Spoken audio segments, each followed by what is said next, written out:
tips from the leading poker industry pros, not to mention tons of cash giveaways. It's the best way to learn, stay informed, and have a few laughs along the way. Join me, the boss, F&A, every Wednesday evening from 6 to 7 p.m. live at twitch.tv/bestbetlive, where you'll learn to make every hand a winner. The flagship station of the Jaguars. WJXL AM Jacksonville Beach. WJXL FM Jacksonville Beach. This is your Southeast Orthopedic Specialist local sports update brought to you by Pella Windows and Doors. I'm Taylor Dahl for 1010XL.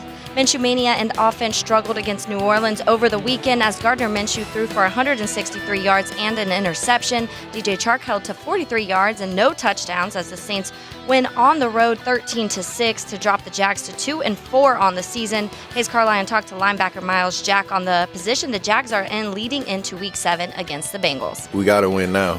That's kind of how I feel. We got to turn this thing around, and we just can't panic. You know, we still got to have fun with it, do our job. I mean, we lost to a really good team, but 2 weeks in a row you lose by 7 points. It hurts. Jalen Ramsey missed his third straight game due to his back injury. This coming just days after Shad Khan said he was expected to play on Sunday. It's 67 degrees at 7:02. Time and temp are brought to you by Bueller Air Conditioning. Stay cooler with Bueller. This 1010XL 92.5 FM hour is powered by Anajar and Levine Accident Attorneys. Call 904-600-4000. That's 904-600-4000. Ladies and gents, please put your hands together as Dan Hicken enters the studio. You know it! Yeah. Dango de Casa. Whoopee. Hello, darkness, love of God.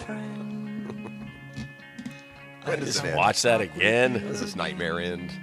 It's just a crappy game. Can I say that right off the rip? That wasn't a good one. I mean, it's so Jags, man. You build a little momentum, a little Minshew mania. You're all excited. Nice crowd. Somebody turns the oven on. It's about 5,000 degrees again. And the Jags play like Jags of old. 6 points. Wake me up when it's over. I want to make a disclaimer, though, before I start, ladies and gentlemen. I know a lot of you come to us in the morning for your expertise so you can sound impressive around the water cooler. And the first of many poor choices you'll make today. Beef, what is the views? What is that one? What's that one? Not necessarily that thing we play. The views expressed are not necessarily those of 1010XL 92.5 FM. 1010XL 92.5 FM has far, far smarter sports people than me. I am a train wreck. Listen to this closely, ladies and gentlemen. I pick the NFL games, okay? Just pick them straight up, okay?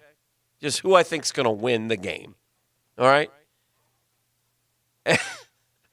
And yesterday, yours truly, Dan Hicken, 56 years old, a man of the people, the media mogul, a man who fashions himself an expert in just one area of his life, and that is sports, went 3-10. Ooh. Ouch. 3-10, and just picking who I think is going to win. Is that bad? That's Straight up. So that was with the spread. Straight up without the spread. No, that was with the spread. No it had spread. to be. You could have gone 3-10. 3-10. 3-10. That's pretty bad. Does that mean you're bringing in food for the afternoon show? It means I ought to resign, quite honestly. What was the best? What was the best that someone did in your little competition? Was everyone terrible, or how did you go 3-10? I know there was a lot of upsets. 7-6, maybe. Yeah. Honestly, if I were the folks at 1010XL 92.5, I would strongly consider replacing me or putting me on overnights. Dan in the Dark.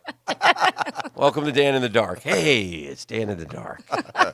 Just got off the air. Dan's going to have to start smoking. It was a good Get night. that overnight voice. Yeah. I know. I need Good that. night in the news business. Glad to be here with you on the radio. That's terrible, man. I mean, 3-10. So everything I say from here on out, don't listen to. I can't say anything. Too much so. I had another Friday flub. I had another Friday flub pack, so I'm not saying it.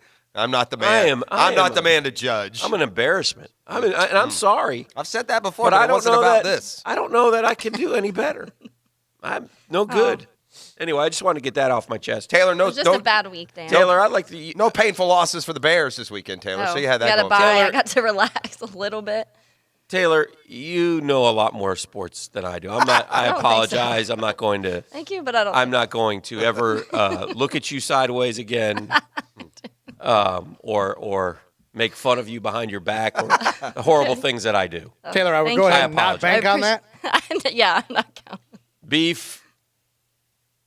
No, Never mind. Not going there. Yeah, don't do it because you'll get caught in a lie. You're still smarter than him? Is that what you're saying? You still know more than he does. I'm not going to do it. But yeah, that was just. I'm just a stink bomb. It was a stink bomb, and I mean, Especially all week when it's been the offense that has been hyped up. yeah. And then of course, here's the defense fixing everything. Why did he do that the week before? We'd have a W. Minshew was no good, terrible. And in fact, our Joe Poll question of the day at Dan Hicken, presented by Lockett Law DUI and Criminal Defense. Know before you blow. Call E-Lock at 858-9818. Minshew Mania is temporarily disconnected. Poof, it's gone. Hurry back, Foles, or even I'm shaving my mustache. It's just a bad game, man. I mean, they're great quarterbacks that have had bad games this year. You think he's a great quarterback? No, what I'm saying though is Yeah. even better quarterbacks than him Yes. have games like he had yesterday. Yes. So now, but put you on alert, Yes. right? If you go to Cincinnati this weekend, you don't play good, you don't produce, then it's funny. Here's what I thought, Dan. This is what it looked like to me. Mm-hmm. That shuffling in the pocket and head on a swivel and keeping plays alive that was so, looked composed and successful. These first few games that he played yesterday, he looked scattered. Skittish. Yeah. I thought so, too. He looked like he was frantic in the pocket. Yeah, I And thought so the eyes. I thought that the was eyes the biggest difference didn't to stay me. down the field as much. Maybe they were lowered. Listen, he's got also a bad clock. He holds the ball way too long. Yeah. And he's got to get rid of the football. I appreciate him holding the ball and looking and looking and looking. But if it's not there, they got to move on and take the defeat on the play. But there were a lot of things. It wasn't all him. If you were at the game, you saw receivers really struggling to get open. The Saints put Lattimore on DJ Chark and followed him around, and they had a safety over the top as well, as what we were told after the game, and they definitely were going to take away DJ Chark. Leonard ran hard but didn't break the one. We needed him to break the one. I mean, the bottom line is 6 points, and everything else doesn't matter. They got 6 points. You got to do better than that. Listen, I know the Jag fans were angry as I heard it from them yesterday about the refereeing. And listen, we're not the PI call is a joke. The NFL is an embarrassment in a lot of ways right now. I'm down on the NFL. That's a different topic that we'll get into later today. I'm down on the officiating. And the officiating was they're terrible. gutless. They're gutless. They won't change anything. But what really got me is, so there's a PI on them that they don't call. And Saints fans, I know what you're thinking. Yeah, right. Welcome to our club. You're talking about the one on Conley Lake? Yes. Yeah. That was interference. I don't know how you don't call that. He grabbed him. And so we challenge it, and of course, but I think I heard, or they said, I was at the game, but somebody told me they said on TV it was like 1 for the last 22. They've abolished the challenge. So why even bother? Just abolish the rule. It's stupid. But anyway, after wasting that, time. we hit a play down the sideline. I think it's a Fournette pass or run, and they call a hold on Will Richardson. He said holding number 76, and I have a monitor. There's a monitor in the press box, and I looked up. Was there a hold? I didn't see it. I did not see a hold on Will Richardson. So there was not a. I didn't understand that either, and I was Yeah. particularly peeved watching the announcers say that that's a takedown. No, it wasn't. It was a block. Yeah, I didn't think it was a hold. Anyway, so, and then when I got back to the station, I watched the Jets and the Cowboys towards the end. There were like 6 straight penalty flags. Yeah. I think it was 7. It was 7? Yeah. 7 straight penalty flags on 7 straight plays. What are we doing? The pass game penalties in that case, though, I thought were all correct. They were just bugging and pushing each Yeah, it other, was but terrible. still. It was sloppy. What bothers me more than anything is let's just in review. You guys don't have the guts to say that your guy was wrong anyway. They keep the call the same way. Yeah. This is This is to the text line. I got to get this in. And before I do, I just say our thoughts are with Jalen. Hope that back's feeling better today. on the text line, at the next home game, they should hand out back braces. Yeah, well, we'll get into that later in the whatever. show. It didn't matter. Again, it's another game that Jalen's been gone and it didn't affect the score. I don't know why people can't accept that. Yeah, it's a great player. You'd rather have him than not. But again, it's been gone for 3 games in a row, and the games have gone just as they would have gone had he played. But the fighting Jalen's will continue to hold out hope. Yes. Let's see how Shad likes that middle finger because he's giving it to Doug. He's giving it to everyone. See how the owner likes being disregarded when it comes to his suggestions. Well, if you could draw the line in the sand any deeper, that's what Ramsey did by not playing yesterday when Shad Khan. Now, Shad Khan did say, quote, I think he will play on Sunday. Yeah, but still. But you got the impression. When the owner makes a personal trip back to Jacksonville. And leaves with the impression that you're going to play too, right? And has a sit-down meeting with said player. And also I would say this, never in the history of the NFL, I don't think, and I'd have to do some digging and reporting, and quite frankly, I don't want to do that. I'm not very good at this anymore.